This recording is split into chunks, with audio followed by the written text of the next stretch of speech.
আজকে আইএনএম এর পাঠ নিয়ে আলোচনা করবো। সেটা হচ্ছে 23 নম্বর পেজ। আইএনএম 23 নম্বর পাঠ। রাওলাট আইন 1919 খ্রিস্টাব্দে। প্রথম বিশ্বযুদ্ধের সময় ভারতীয়রা স্বায়ত্তশাসন প্রতিষ্ঠার দাবিতে হিংসাত্মক আন্দোলন গড়ে তুললে সরকার সেই আন্দোলন দমনের জন্য ব্রিটিশ বিচারপতি স্যার সিডনি রাওলাটকে নিয়োগ করেন। স্যার সিডনি টি রাওলাট সশস্ত্র আন্দোলনের গতিকে স্তব্ধ করতে 1917 খ্রিস্টাব্দে ডিসেম্বর মাসে 5 সদস্যের সিটিজেন কমিশন রাওলাট কমিটি গঠন করেন। বিচারপতি সিডনি রাওলাট এর নামানুসারে এই কমিটি রাওলাট কমিটি এবং কমিটির সুপারিশগুলি রাওলাট আইন নামে পরিচিত। রাওলাট আইনের প্রকৃত নাম সন্ত্রাসমূলক বৈপ্লবিক আইন। রাওলাট আইনটির আসল নাম ছিল the anarchical and revolutionary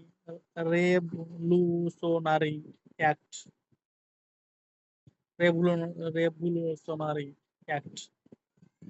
Rowlatt আইনে বলে রুদ্ধদ্বার আদালতে বিনা উকিলের সাহায্যে সন্দেহভাজন ব্যক্তিকে বিচার করে অভ্যন্তরীণ বা বিনা বিচারে আটকে রাখার ব্যবস্থা করা হয়। এই জন্য এই স্বৈরাচারী আইনকে অনেকে কালা কানুন বা ব্ল্যাক বিল নামে অভিহিত করেন।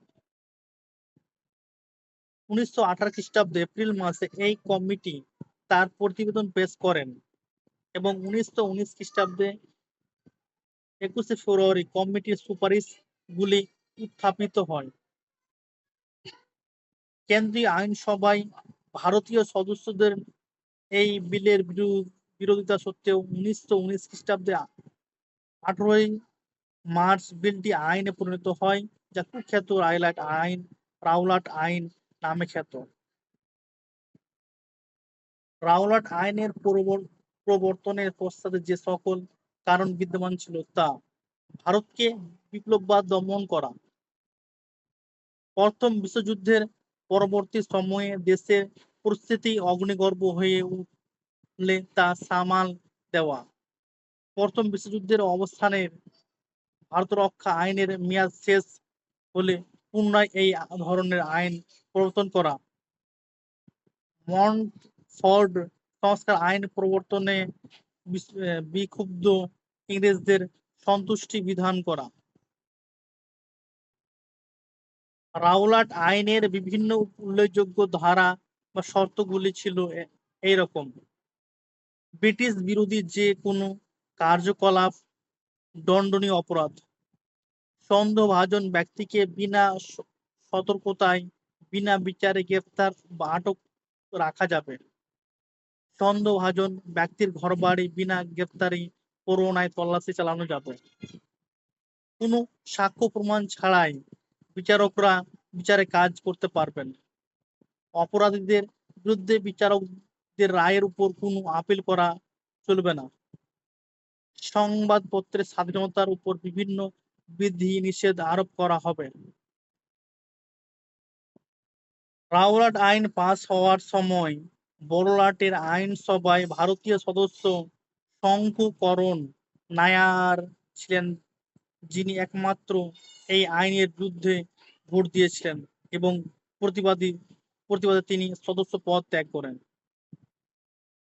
রাওলাট আইন পাস হওয়ার সময় বড়লাটের আইনসভায় ভারতীয় সদস্য শঙ্কু নায়ার ছিলেন একজন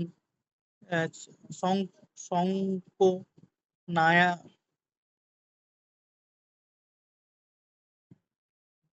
বড়লাটের আইনসভায় ভারতীয় সদস্য শঙ্করণ নায়ার ছিলেন একমাত্র এই আইনের বিরুদ্ধে ভোট দিয়েছিলেন এবং প্রতিবাদে তিনি সদস্য পদ ত্যাগ করেন। রাওলাট আইন প্রবর্তনের সময় ব্রিটেনের প্রধানমন্ত্রী ছিলেন নেভিল চেম্বারলেন এবং ভারতের বড়লাট ছিলেন লর্ড চেমসফোর্ড। রাওলাট আইনের প্রতিবাদে মোহাম্মদ আলী জিন্নাহ, মনমোহন মালব্য ও মাজহারুল উল হক মধ্যপ্রদেশের জমিদার শ্রেণীর প্রতিনিধি পণ্ডিত বি.ডি. তুকুল কেন্দ্রীয় আইনসভার সদস্য পদ থেকে ইস্তফা দেন। নরমপন্থী সুরেন্দ্রনাথ বন্দ্যোপাধ্যায়ও তীব্র প্রতিবাদ জানান। রাওলাট আইনকে অমৃতবাজার পত্রিকা এক ভয়াবহ ভ্রান্তি বলে অভিহিত করে। কেমব্রিজ ইতিহাসেও এই আইনকে কুখ্যাত বলে মন্তব্য করা হয়।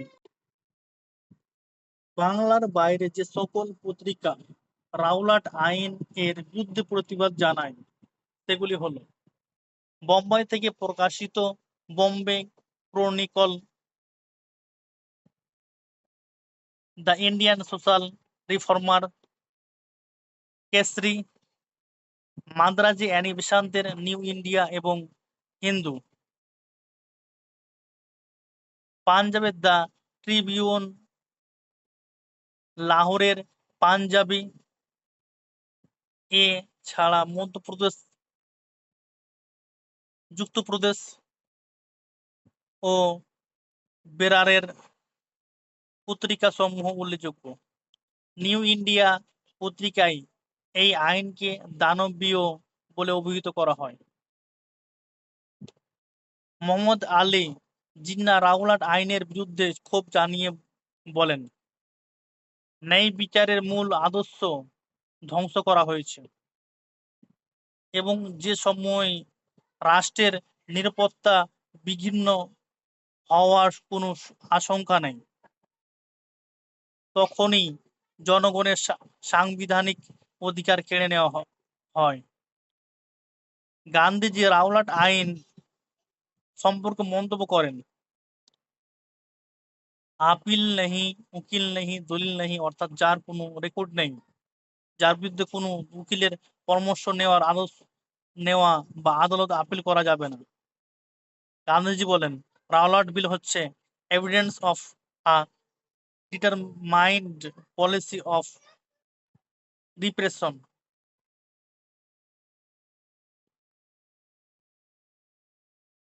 গান্ধীজি এই কালা আইন, ব্ল্যাক বিল এর তীব্র প্রতিবাদ করে বড়লাট লর্ড চেমসফোর্ডকে তা কার্যকরী না করার অনুরোধ জানান এবং প্রত্যাখ্যাত হলে গান্ধীজি এর বিরুদ্ধে সংগ্রামের জন্য ভারতব্যাপী যে সত্যাগ্রহের আহ্বান জানান তা রাওলাট সত্যাগ্রহ আন্দোলন নামে পরিচিত। মহাত্মা গান্ধী ও গান্ধীবাদী আন্দোলন নামাঙ্কিত পর্বে এই বিষয়ে বিশদে আলোচনা করা হয়েছে। এই আন্দোলনের প্রেক্ষাপটে গান্ধীজি ব্রিটিশ শাসনকে শয়তানবাদের স্যাটানিজম পরিচায়ক বলে উল্লেখ করেছেন। গান্ধীজি প্রবল রাওলাট বিরোধী আন্দোলন সত্ত্বেও রাওলাট আইন কিন্তু বাতিল করা হয়নি। বোম্বে হাইকোর্টের প্রাক্তন বিচারপতি স্যার নারায়ণ চন্দ্র ভারকর এই আন্দোলনকে অনাবশ্যক ও অসঙ্গত বলে আখ্যায়িত করেন। তিলক কেশরী পত্রিকা এই আইনকে অত্যাচার বা উৎপীড়নের দানবীয় যন্ত্র বলে অভিহিত করেন। জালিয়ানওয়ালাবাগের হত্যাকাণ্ড। রাওলাট সত্যাগ্রহ আন্দোলনের চরম পরিণতি দেখা যায় পাঞ্জাবের অমৃতসরে জালিয়ানওয়ালাবাগের হত্যাকাণ্ড, জালিয়ানওয়ালাবাগের উদ্যানে সংঘটিত হত্যাকাণ্ডে। সেই সময় পাঞ্জাবের মুখ্য প্রশাসক লেফটেন্যান্ট গভর্নর স্যার মাইকেল ও ডায়ার এর স্বৈরাচারী শাসনে পাঞ্জাব যথার্থই জ্বলন্ত অগ্নিকুণ্ডে পরিণত হয়েছে। রাওলাট আইন প্রতিবাদ করায় অমৃতসরের দুই নেতা ডক্টর সত্যপাল ও ডক্টর সৈফুদ্দিন খিচলুকে এবং দিল্লির কাছে পালওয়াল স্টেশনে গান্ধীজিকে গ্রেপ্তারের প্রতিবাদে অমৃতসর শহরে শান্তিপূর্ণ শোভাযাত্রা বের হলে অমৃতসরের হল ব্রিজের নিকট জনতার পুলিশ গুলি বর্ষণ করলে ২০ জন নিহত হন এবং ১৫০ জন আহত হয়।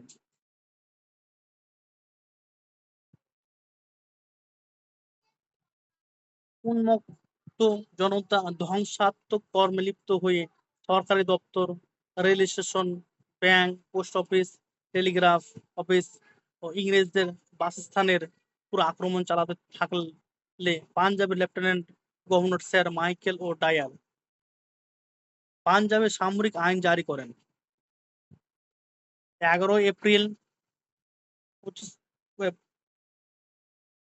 ৪৫তম ভারপ্রাপ্ত সামরিক অধ্যক্ষ ব্রিগেডিয়ার জেনারেল লেফটেন্যান্ট ডায়ারের হাতে অমৃতসর শহরের দায়িত্ব দেওয়া হলে তিনি সামরিক শাসন জারি না করেই শহরে অসামরিক কর্তৃক নিজের হাতে তুলে নিয়ে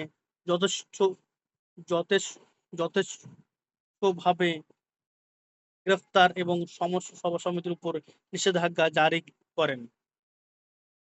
স্বেচ্ছায় বা ভ্রান্তিবশত সভা সমিতির উপর নিষেধাজ্ঞার খবর সর্বত্র প্রচারিত না হওয়ায় ১৯১৯ খ্রিস্টাব্দে ১৩ এপ্রিল পূর্ব সিদ্ধান্ত অনুসারে অমৃতসরের পূর্ব দিকে অবস্থিত জালিয়ানওয়ালাবাগ উদ্যানে একটি জনসভা অনুষ্ঠিত হয়।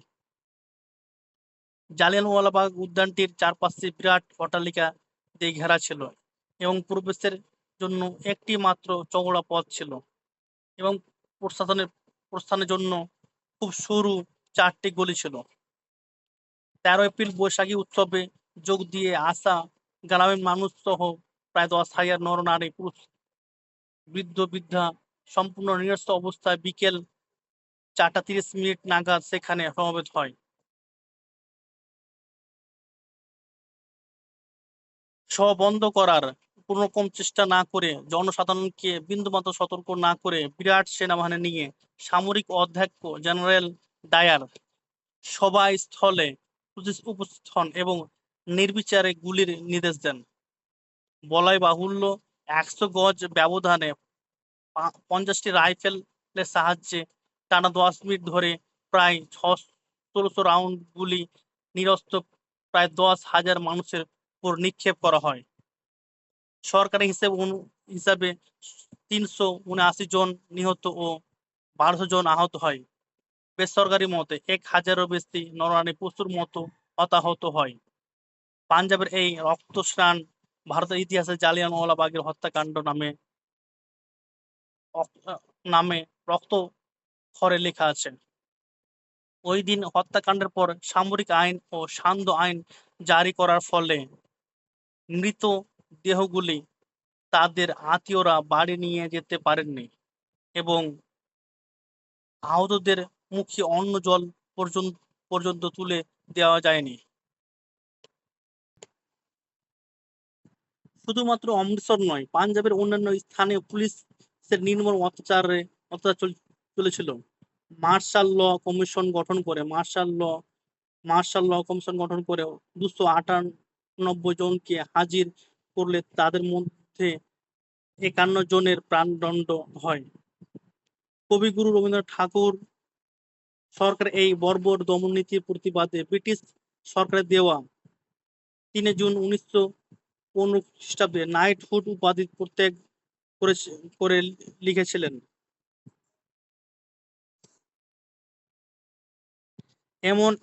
এমন একটা সময় এসেছে যখন সম্মানসূচক চিহ্নগুলি আমাদের লজ্জার কারণ হয়ে দাঁড়িয়েছে। এই কারণে আমি আমার পক্ষ থেকে সকল সামাজিক মর্যাদা মুক্ত হয়ে আমার দেশবাসীর পাশে গিয়ে দাঁড়াতে চাই। তদানীন্তন ভারত সচিব মন্টেগু জালিয়ানওয়ালাবাগ হত্যাকাণ্ডের ঘটনাকে নিবারণমূলক হত্যাকাণ্ড বলে অভিহিত করেন। রাষ্ট্রগুরু সুরেন্দ্রনাথ বন্দ্যোপাধ্যায়ের মতে জালিয়ানওয়ালাবাগের ভয়াবহ ঘটনা সমগ্র ভারতে এক মহাযুদ্ধের আগুন প্রজ্বলিত করে এবং তা উত্তর, দক্ষিণ, পূর্ব ও পশ্চিমে পরিব্যাপ্ত হয়ে সবার হৃদয়ে ক্রোধের সঞ্চার করে। টমসন ও গ্র্যাট বলেন যে জালিয়ানওয়ালাবাগের ঘটনা সিপাহী বিদ্রোহের মতো এক গুরুত্বপূর্ণ ও যুগান্তকারী ঘটনা। ডক্টর বিপিন চন্দ্রের মতে বিদ্যুতের চকিত আলোর মতো পাঞ্জাবের ঘটনাবলী দেশের জনসাধারণের কাছে সভ্যতা ও সাম্রাজ্যবাদের মুখোশধারী বিদেশি শাসনের কদর্য ও ভয়াবহ রূপটি উদ্ঘাটিত করে দেয়। সিএফ অ্যান্ড্রুজ মহাদেব দেসাইকে উদ্দেশ্য করে লিখেছেন,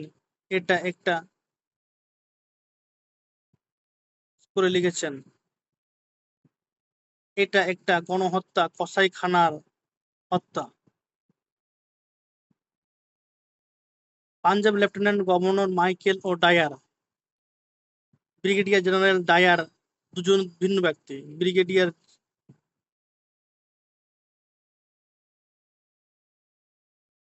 জেনারেল ডায়ারের পুরো নাম ছিল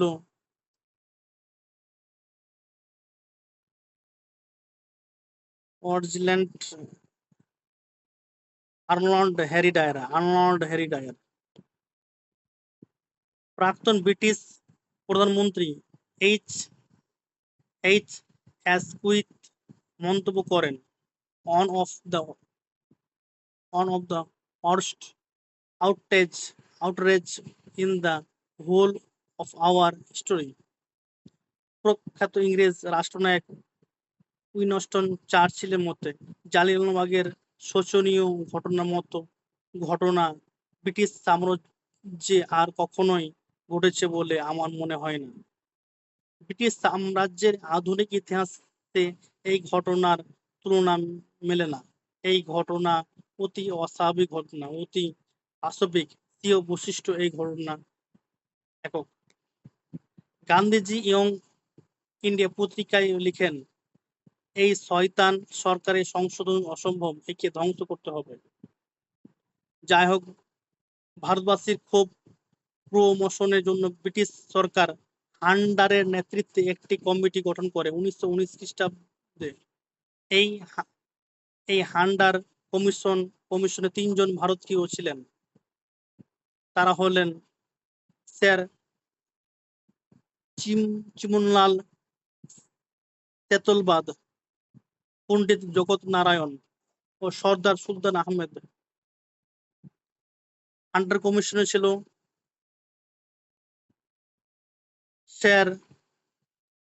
ভারতীয় 3 জন ছিল স্যার চিমনলাল সেতলবাদ, পণ্ডিত জগৎ নারায়ণ ও সর্দার সুলতান আহমেদ।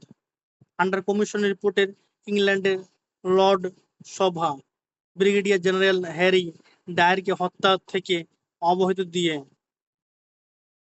অভিনন্দন জানায়।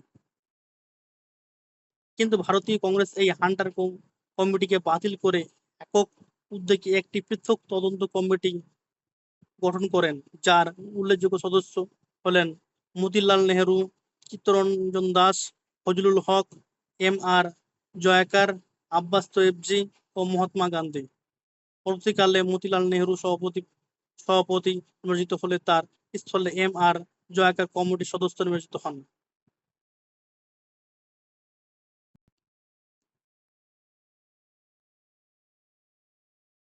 1920 খ্রিস্টাব্দে 25শে মার্চ এই কমিটি তার রিপোর্টে জালিয়ানওয়ালাবাগের পৈশাচিক হত্যাকাণ্ডের জন্য ব্রিটিশ শাসকদের দায়ী করে এবং দোষী সাব্যস্ত করে মুখ্য প্রশাসক লেফটেন্যান্ট গভর্নর স্যার মাইকেল ও ডায়ার ও ব্রিগেডিয়ার হ্যারি ও ডায়ারকে শাস্তি দানের সুপারিশ করে।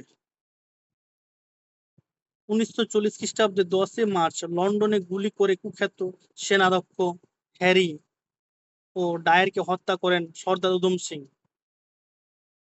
এক্ষেত্রে তার উদ্দেশ্য ছিল জালিয়ানওয়ালাবাগের হত্যাকাণ্ডের প্রতিশোধ গ্রহণ করা।